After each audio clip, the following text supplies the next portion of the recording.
tema desse capítulo 2, que já é proposto aí pelo escritor, é como a igreja, ela foi tirada da sepultura para o trono, como ela foi tirada das trevas para a sua maravilhosa luz, para a luz de Cristo, para o trono que Cristo estabeleceu para ela. Mas hoje eu quero pregar subordinado ao tema, saímos da sepultura para uma nova vida, amém? Saímos da sepultura para uma nova vida, eu e você. Talvez você não sabe disso, mas você vai compreender hoje algumas coisas importantes. Capítulo 2, do versículo 1 em diante, nós iremos fazer a exposição até o versículo 10, mas vamos ler o texto primeiro. Capítulo 2, versículo 1 em diante, está escrito assim: Ele vos deu vida, estando vós mortos nos vossos delitos e pecados, nos quais andastes outrora, segundo o curso deste mundo, segundo o príncipe da potestade do ar, do espírito que agora atua nos filhos da desobediência, entre os quais também todos nós andamos outrora, segundo as inclinações da nossa carne, fazendo a vontade da carne e dos pensamentos, e éramos por natureza filhos da ira, como também os demais. Mas Deus, sendo rico em misericórdia, por causa do grande amor com que nos amou, estando nós mortos em nossos delitos, nos deu vida juntamente com Cristo, pela graça sois salvos, e juntamente com Ele nos ressuscitou e nos fez assentar nos lugares celestiais em Cristo, para mostrar nos séculos vindouros a suprema riqueza da sua graça em bondade para conosco em Cristo Jesus. Pela graça sois salvos, mediante a fé, e isto não vem de vós, é dom de Deus, não de obras, para que ninguém se glorie, pois somos feitura dele, criados em Cristo Jesus, para as boas obras, as quais Deus de antemão preparou para que andássemos nelas. Deus fala conosco, Pai. Fala conosco através da sua palavra, pois nós carecemos da tua palavra em nossa vida, em nome de Jesus. Amém. Graças a Deus. Queridos, esse texto é interessante, como nós falamos. Esse texto é a continuidade do capítulo 1. Como você entendeu, semana passada a gente falou o que Deus fez por nós, o que Jesus fez por nós e o que o Espírito Santo fez por nós. O que Deus fez por nós, Deus nos tirou, nos escolheu antes da fundação do mundo. Jesus, Ele nos deu a redenção, nos salvou, nos perdoou os pecados, e o Espírito Santo nos sela e nos predestina para nós estarmos com Ele um dia, na glória, na sua glória, no seu mundo futuro que Ele tem estabelecido para todos os seus santos. No entanto, o capítulo de número 2, ele mostra nesse início justamente a radiografia de como nós éramos, do estado em que nós nos encontrávamos antes de Jesus ter feito uma obra em nossa vida, antes do que Deus fez na nossa vida, como nós estávamos diante dessa sociedade em que nós estamos vivendo. Então a gente tem que observar algumas coisas. Primeiro, aqui só para introdução, para a gente entender aqui, queridos, o capítulo 19 do livro de Atos mostra a fundação da igreja de Atos, que foi na terceira viagem missionária do apóstolo Paulo.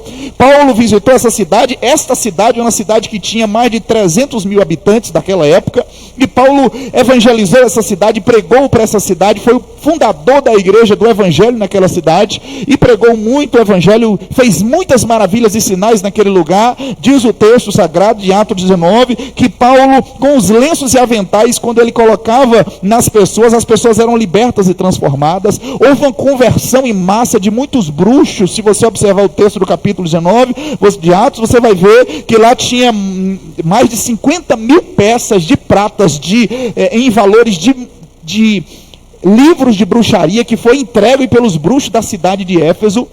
Então houve uma conversão em massa, muitos milagres aconteceram naquela cidade, mas também aquela cidade foi uma cidade muito importante para a propagação do evangelho, uma cidade central.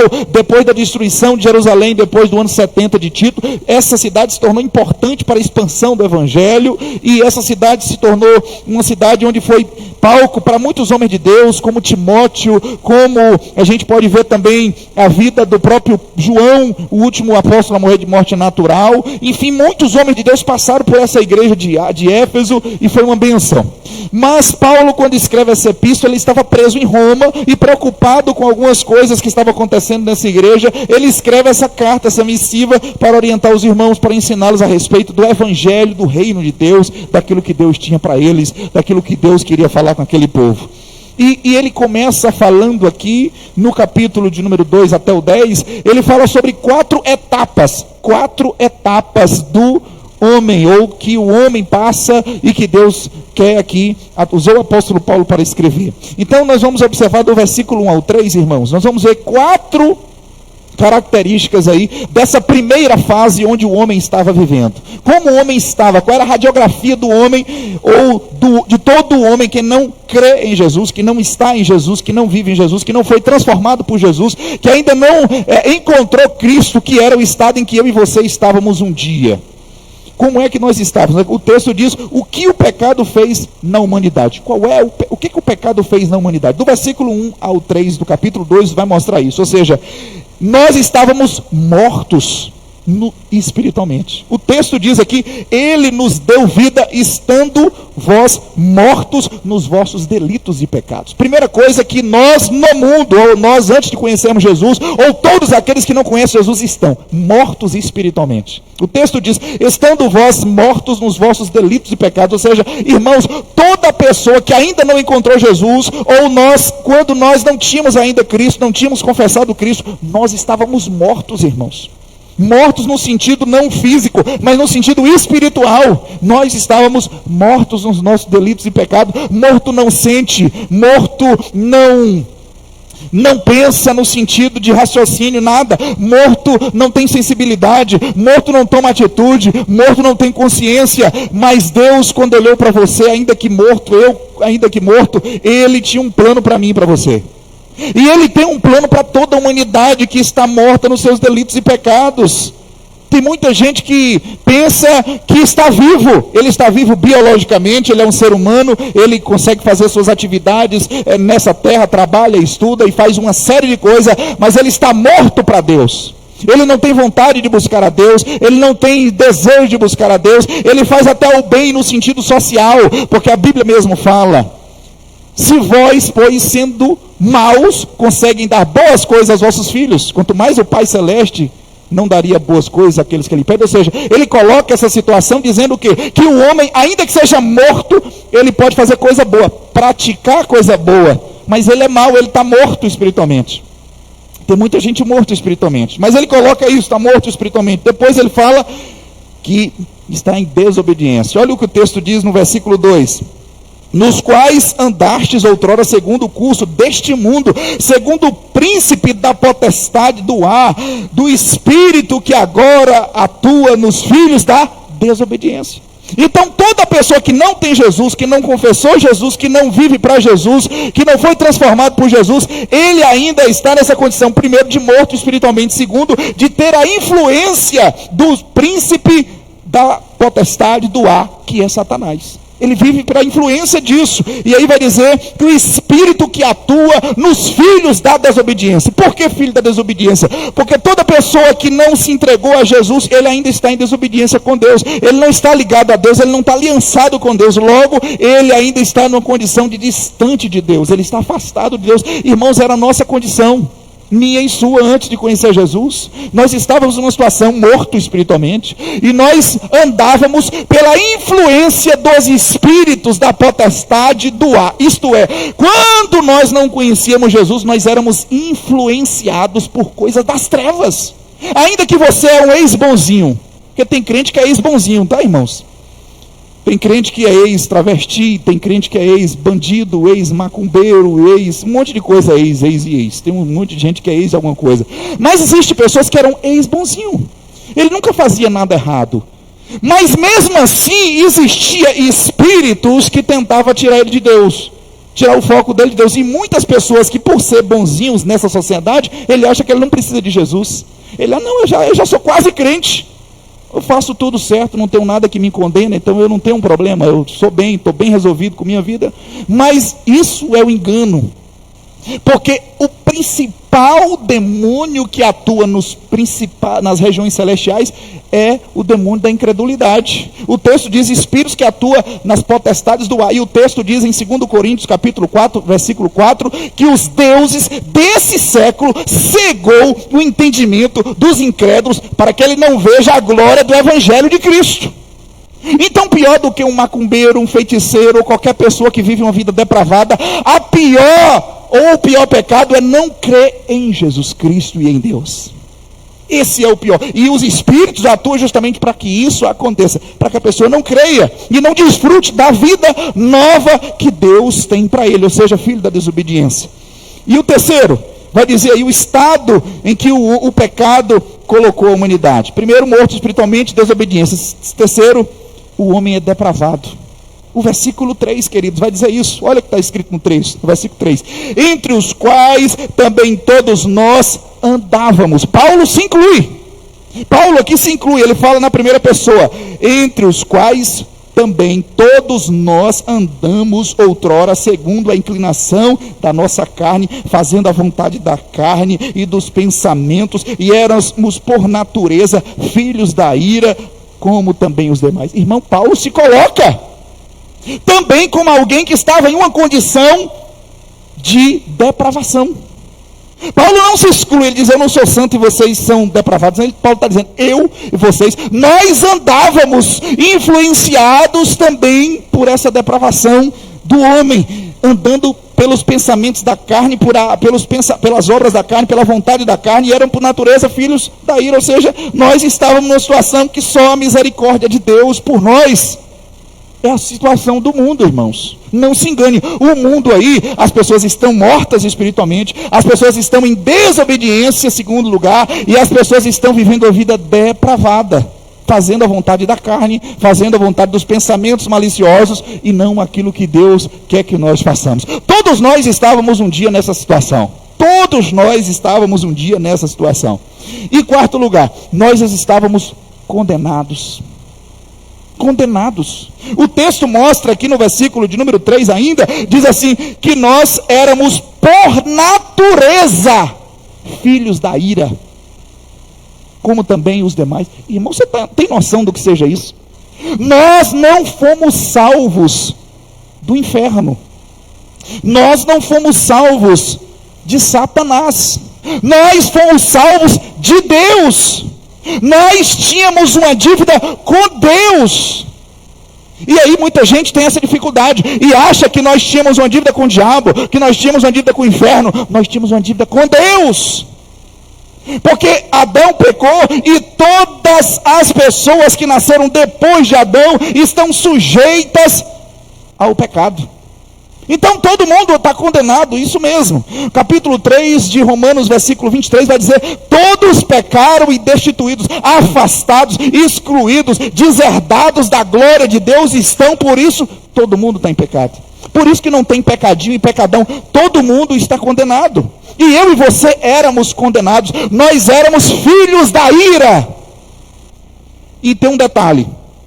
A ira de Deus foi aplacada por Jesus Cristo, mas um dia, segundo as Escrituras em Apocalipse, diz que tem 7 cálices da ira de Deus, que esses cálices um dia vão ser derramados na terra. Sobre todos aqueles que não confessaram Jesus e que não foram arrebatados, vão experimentar essa ira. Mas nós fomos lavados com o sangue de Jesus, e não tem mais ira sobre nós. Mas nós antes não estávamos nessa situação. Às vezes, irmãos, nós não percebemos o estado que nós estávamos. Nós estávamos, primeiro, morto espiritualmente. Segundo, em desobediência. Terceiro, fazendo as coisas conforme a nossa natureza depravada da carne e dos pensamentos. E éramos filhos da ira. Era o estado em que eu e você estávamos antes. E Deus sabia dessa situação nossa, porque depois de Adão, a natureza humana, a humanidade, todas as pessoas ficaram sujeitas a isso. Mas Deus é lindo e é maravilhoso. Essa é a geografia, é a radiografia nossa, irmãos. Por isso que nós precisamos hoje nos alegrar pelo que Deus fez por nós. Esse aqui é o estado, é a situação da humanidade.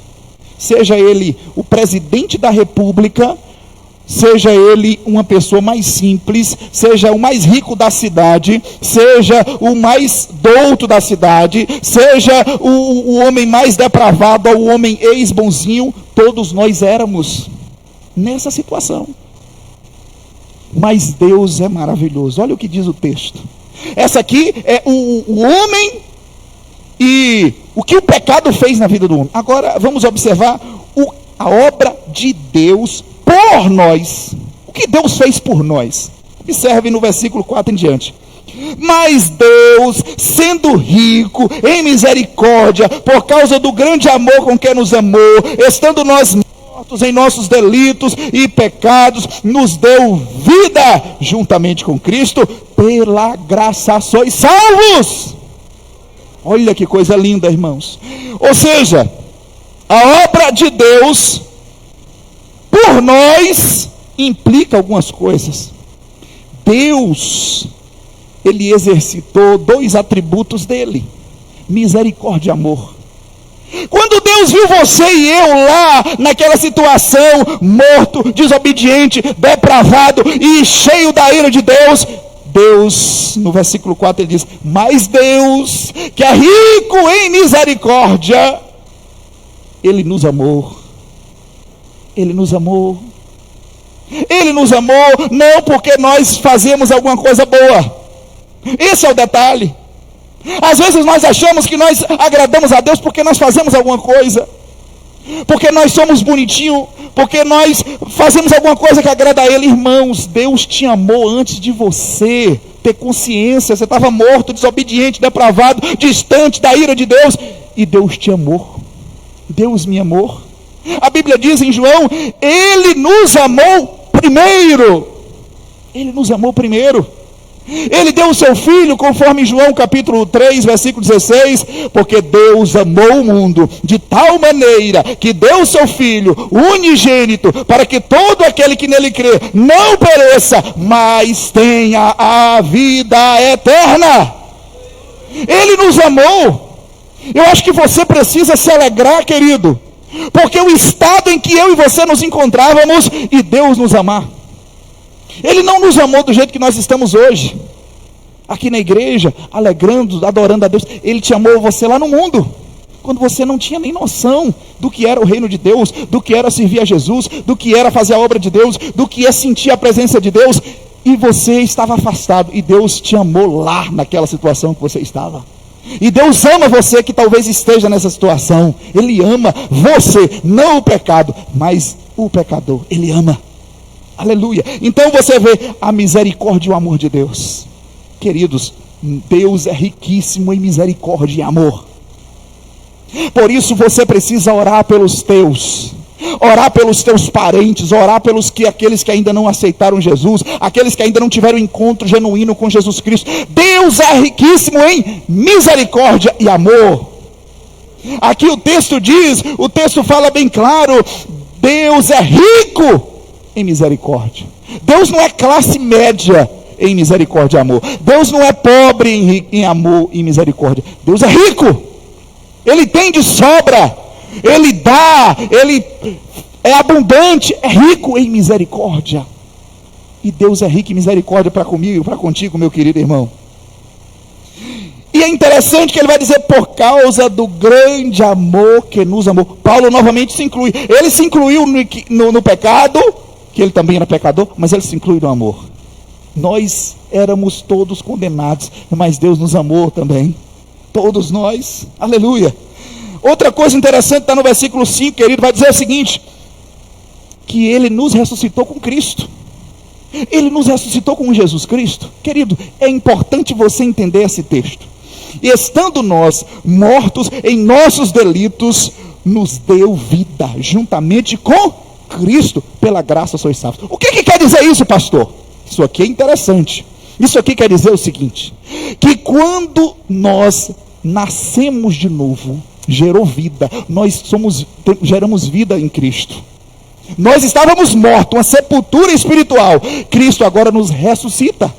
O texto vai deixar bem claro que é com Cristo. Ele nos ressuscitou com Cristo. Alguns teólogos vão dizer o seguinte: que o mesmo poder de Deus para ressuscitar Jesus lá naquela sepultura de José de Arimateia, para Jesus vir à vida, o mesmo poder foi feito para nós termos ressuscitado em Cristo.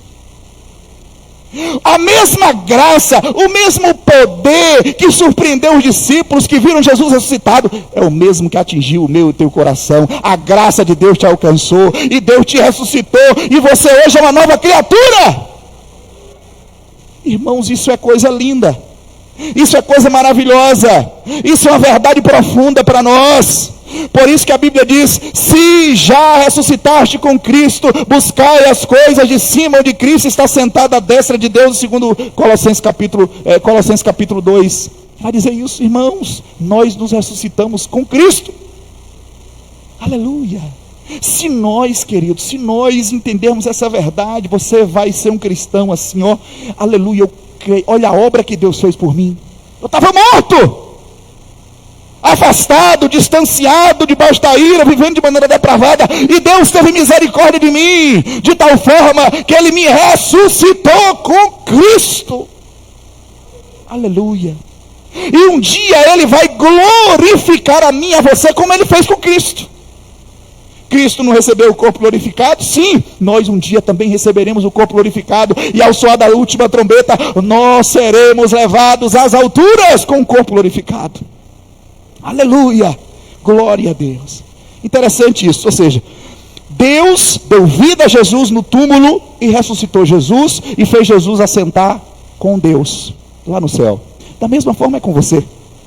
Deus deu vida, você morto espiritualmente, te ressuscitou e te fez assentar nas regiões celestiais em Cristo, como o próprio texto diz. No versículo de número 6 vai dizer: e juntamente com Ele nos ressuscitou e nos fez assentar nos lugares celestiais em Cristo Jesus.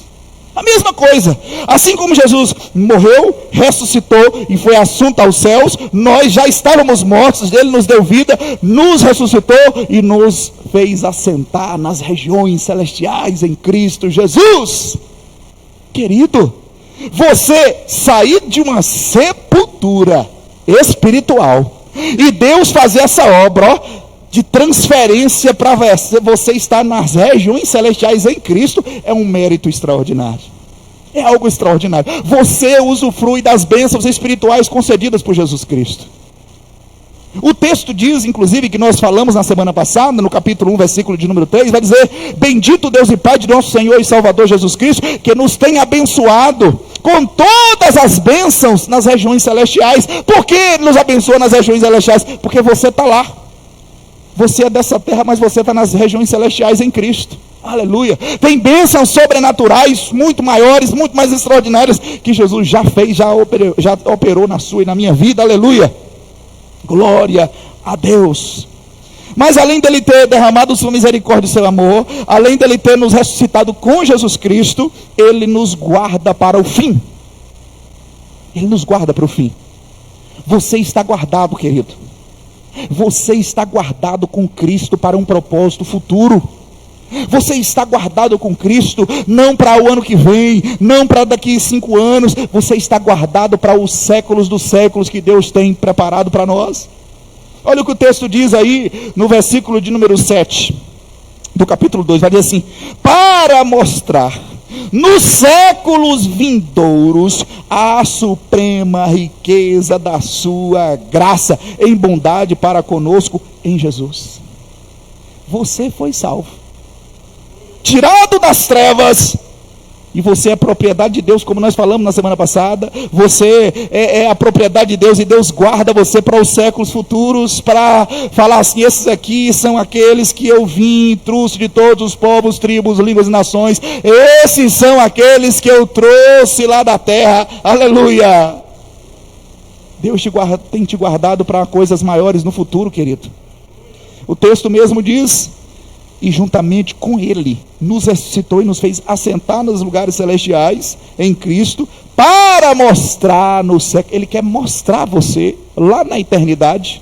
Aqui minha filha, aqui está meu filho, aqui está meu servo, minha serva que se viu lá na terra. É para os séculos futuros, meu irmão. Por isso que nós cristãos precisamos tirar o foco aqui da terra, tirarmos o pensamento só dessa terra, deixarmos de pensar só nas coisas dessa vida e olharmos para o que Deus tem preparado para nós no futuro. Jesus tem coisas maiores para você ainda no futuro, numa vida após essa. Esse mundo perdeu a esperança, meu irmão. A esperança desse mundo é a igreja que vai proclamar um futuro eterno para eles, porque o povo está desiludido com essa terra. Aleluia. Tem pessoas que falam: de onde olho os meus olhos para o Planalto, de onde virá o socorro? Não vai vir do Planalto. Elevo os meus olhos para Brasília, de onde vai vir o socorro? Não vai vir de Brasília, vai vir de Jesus, do Rei dos Reis e Senhor dos Senhores. Aleluia. Ele fez uma obra grande na minha, na sua vida, para a glória de Deus, para coisas eternas. E Paulo vai dizer, em 1 Coríntios 15, ele vai dizer: se nós pensarmos tão somente nessa vida, somos os mais miseráveis dos homens. Deus tem coisa eterna para você. Deus tem coisa eterna para você. O que Deus tem para você não somente é nessa vida, é dessa para outra. Coisas muito maiores, muito mais superiores. Aleluia, glória a Deus. Mas além dele ter feito essa obra em nós, a obra de Deus, a obra de Deus por nós, agora nós vamos ver a obra de Deus em nós. Em nós. O que é que ele fez em nós? Ele fez por nós muita coisa. Por nós, ele teve misericórdia, ele nos ressuscitou, ele nos guardou para o futuro. Por nós. Agora, em nós, o que é que ele fez? O 9 e o 10 vai dizer o que é que ele fez em nós. Olha o que diz o 9 e o 10. Vai dizer assim, ó: porque pela graça sois salvos, mediante a fé. Isso não vem de vós, é dom de Deus. Não das obras, para que ninguém se glorie. Isso ele fez em nós. Em nós ele fez o que? Ele te salvou pela graça. O que é graça, pastor? Presente. Você não precisa fazer nada para receber. Você recebeu um presente de Deus, que é a salvação, é a graça. Nós fomos salvos pela graça, como o próprio texto diz no versículo 8, porque pela graça sois salvos.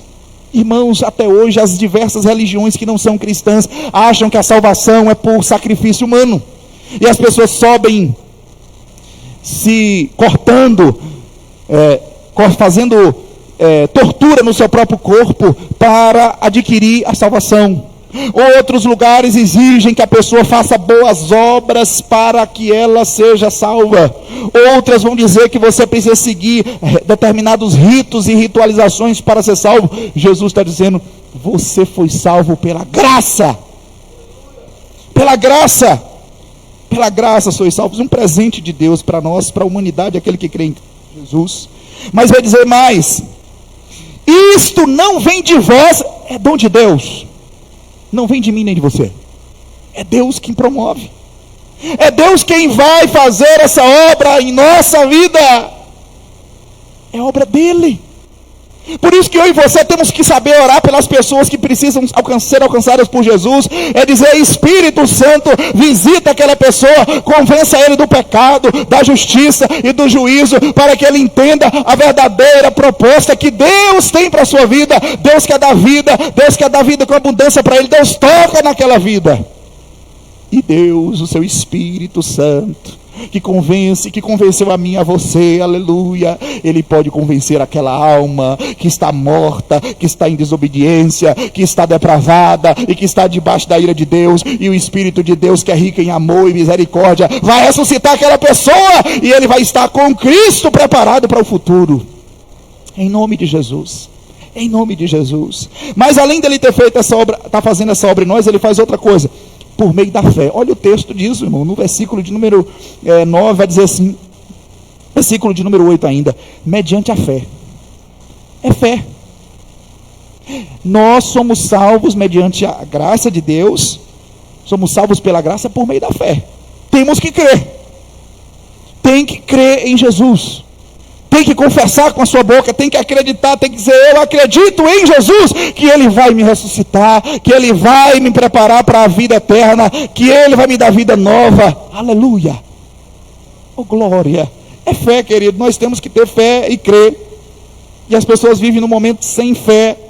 E a Bíblia diz: sem fé é impossível agradar a Deus. Importa que todo aquele que se aproxime de Deus creia que Ele exista e que Ele é galardoador daqueles que o buscam, conforme Hebreus capítulo 11, versículo de número 6. Ou seja, nós precisamos crer.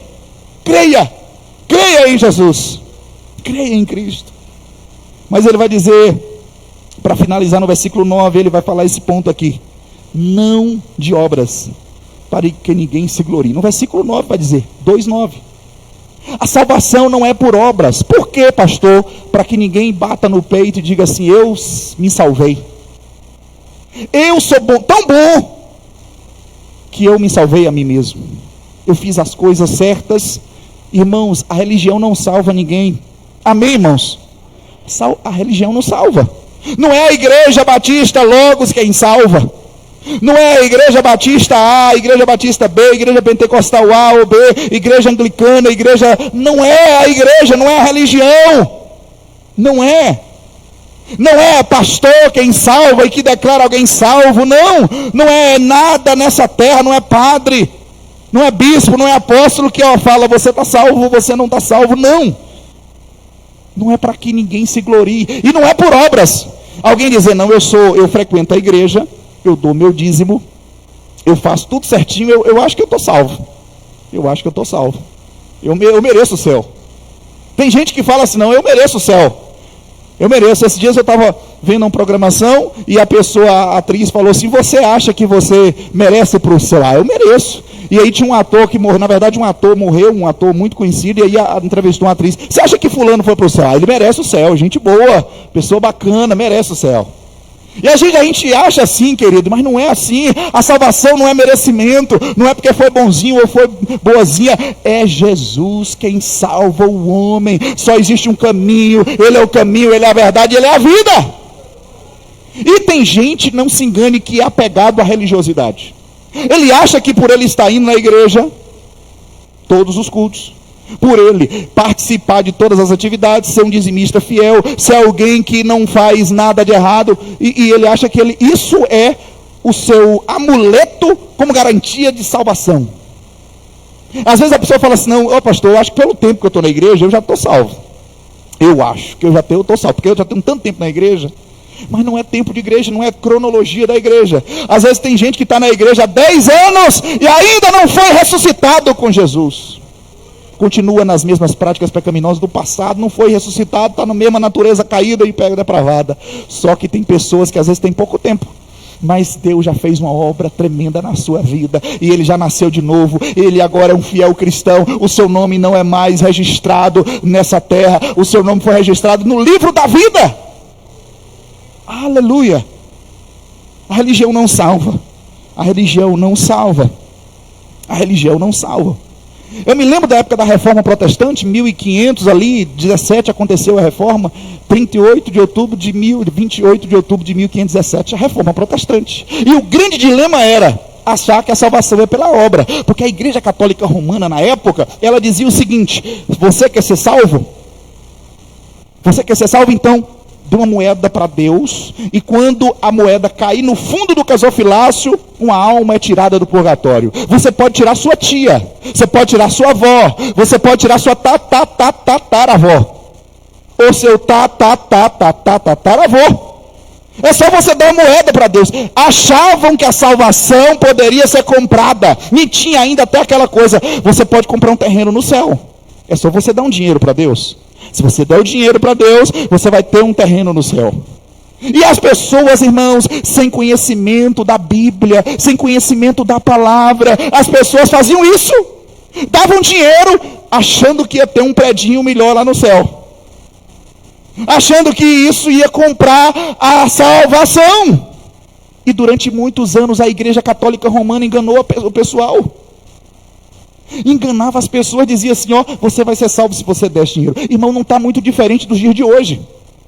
As pessoas hoje em dia estão sem conhecimento da Bíblia. É o tempo em que nós temos Bíblia de várias maneiras. Bíblia preta, Bíblia branca, Bíblia do obreiro, Bíblia do pastor, Bíblia do evangelista, Bíblia de estudo tal, Bíblia de estudo tal, e várias Bíblias, mas o povo não entendeu ainda a verdade do Evangelho, ainda estão trocando as bênçãos.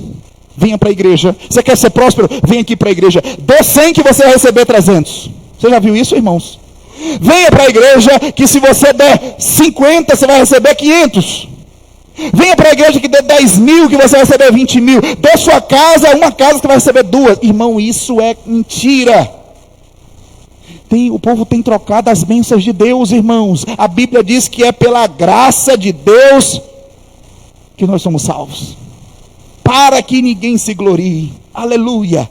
Glórias ao nosso bom Deus Todo-Poderoso. Ele vai dizer, não de obras, para que ninguém se glorie, para que ninguém fique dizendo, eu consegui a salvação, eu comprei minha salvação, eu comprei minha bênção. A bênção é a misericórdia e amor de Deus sobre nós. Aleluia. A misericórdia e o amor de Deus sobre nós. Mas para finalizar, querido, agora nós já falamos sobre a situação depravada do homem, nós já falamos o que Deus fez por nós, nós já falamos o que Deus fez em nós, e agora nós vamos falar o que Deus faz através de nós. O que Deus faz através de mim e de você? Depois que Ele te tira da sepultura, te dá nova vida, te ressuscita, te coloca nos lugares celestiais, te dá salvação pela sua graça misericordiosa, o que Ele vai fazer através de nós? O texto diz no versículo 10, para a gente finalizar. Diz o texto aí, pois somos feitura dele, criados em Cristo Jesus para o quê? Para as boas obras, as quais Deus de antemão preparou para que andássemos nelas. Olha, observe que fazer coisas boas não é para ser salvo, é porque eu já sou salvo. Eu faço boas obras porque eu já sou salvo e não para ser. Eu obedeço não porque eu vou ser salvo obedecendo, mas porque eu já sou, eu obedeço. Eu obedeço à igreja, eu faço as orientações que foram me dadas biblicamente, não para ser, mas porque eu já sou, graças a Deus, salvo. E você tem que ser assim também. Eu vou à igreja não para ser salvo, porque a igreja não salva, mas o salvo vai à igreja para adorar a Deus. E aqui nós vamos observar uma palavra interessante, feitura. Olha o versículo 10, vai dizer, pois somos feitura. O que é a palavra feitura no grego? A palavra feitura no grego significa poemia, ou poemia. O que é poemia, pastor?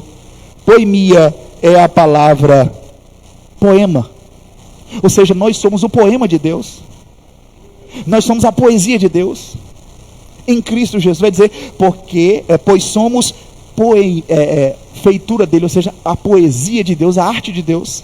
E aquela música que canta o maior pintor do mundo que pintou a minha história, eu me lembro desse texto, porque diz lá que Deus, aqui o texto, feitura, aqui a arte, ou seja, a poesia de Deus. Deus, aleluia, nos tirou do estado de trevas e fez poesia conosco, para o louvor da sua glória. Aleluia.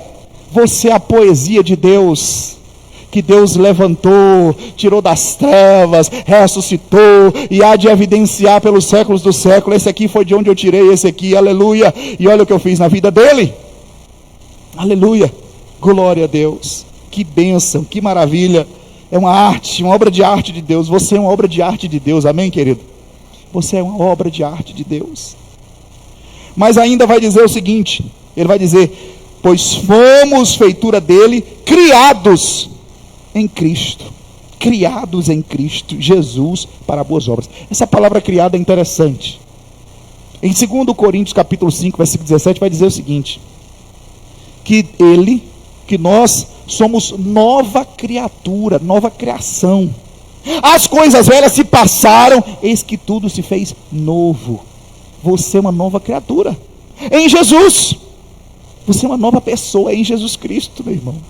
Você foi criado para as boas obras. Tudo que é coisa boa, você tem que estar no meio. Tudo que é de bom, você tem que estar no meio, porque você foi criado para isso, em Jesus Cristo. Ele vai dizer, pois somos feitura dele, criados em Jesus Cristo para as boas obras, as quais Deus de antemão preparou para que andássemos nela. Ou seja, Deus, antes de todas as coisas existirem, Deus já tinha preparado você para as boas obras, para as coisas boas, para tudo que for de bom, você está no meio para fazer. Aleluia. E se você está na igreja, servindo a Deus na igreja, adorando ao Deus na igreja, é porque você foi criado para isso. foi criado para adorar a Deus, para servir ao próximo, para amar ao próximo, para ser útil nos seus dons e talentos, para fazer a vontade de Deus aqui nessa terra, para abraçar seu irmão, para cuidar do seu irmão, para fazer a vontade de Deus aqui nessa terra. Você foi criado para isso. O inimigo pensou que você foi criado para outra coisa. O inimigo colocou na sua cabeça que você servia para nada, mas você foi criado de antemão para as boas obras. E eu quero que você se coloque de pé nessa hora para nós orarmos. Você foi criado por um propósito lindo. Esse texto mostra de maneira muito clara que Deus nos tirou da sepultura, irmãos.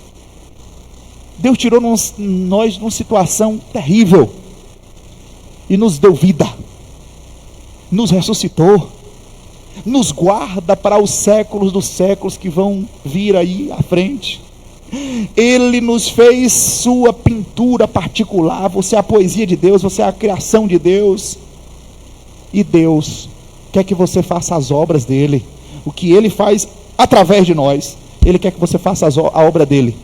Faça a obra de Deus. Você foi criado para isso, para glorificar o nome do Senhor. Tudo bom, tudo que for puro, tudo que for santo, faça, pense, lembre.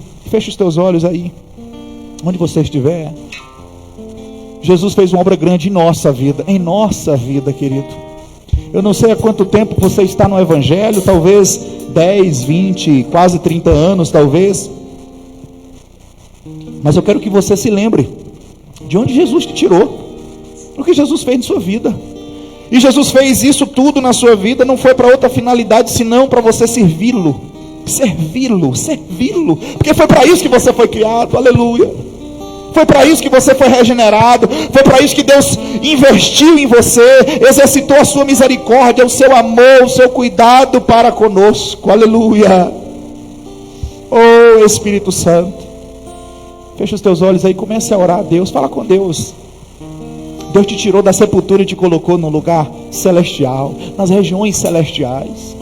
Obrigado, Senhor Jesus, pelo teu cuidado, pelo teu amor, pela tua misericórdia efetiva em minha vida, em nossa vida. Tu cantavas sobre mim.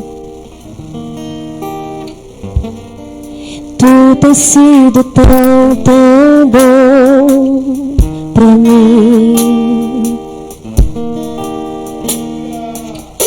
Antes de eu respirar, sopraste tua vida em mim. Tu tens sido tão, tão bom pra mim. Oh, impressionante, infinito, ousado amor de Deus. Oh, que deixas 99 só pra me encontrar. Não posso comprá-lo, nem merecê-lo, mesmo assim se entregou. Oh, impressionante, infinito, ousado amor de Deus.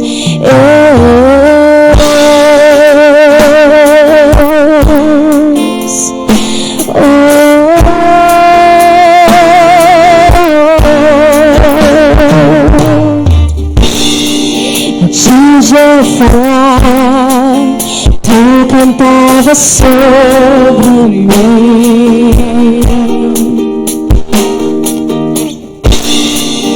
Tu tens sido tão, tão bom pra mim.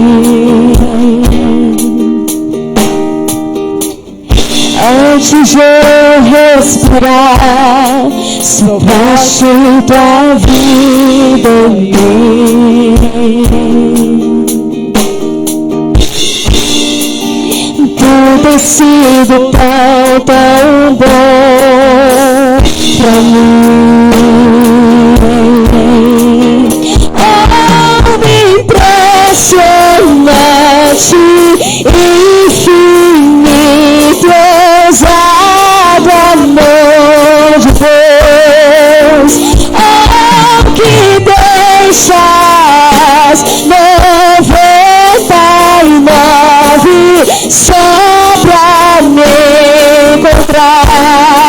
não posso comprar, nem merecer, mesmo assim se entregou. Impressionante, infinito, exalto amor de Deus.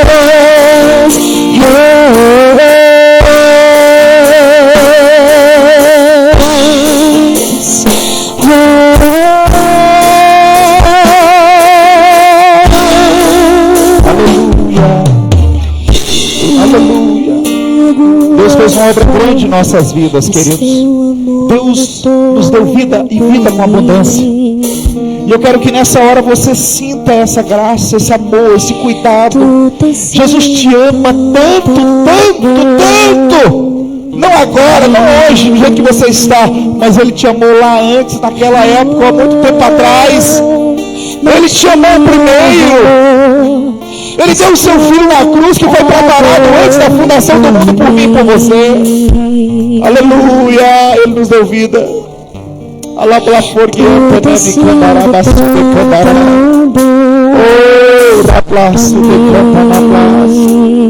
Oh, Espírito Santo. Aleluia. Eu quero que você hoje, que talvez esteja afastado do Evangelho, você que está distante de Cristo, precisando se reconciliar com Jesus,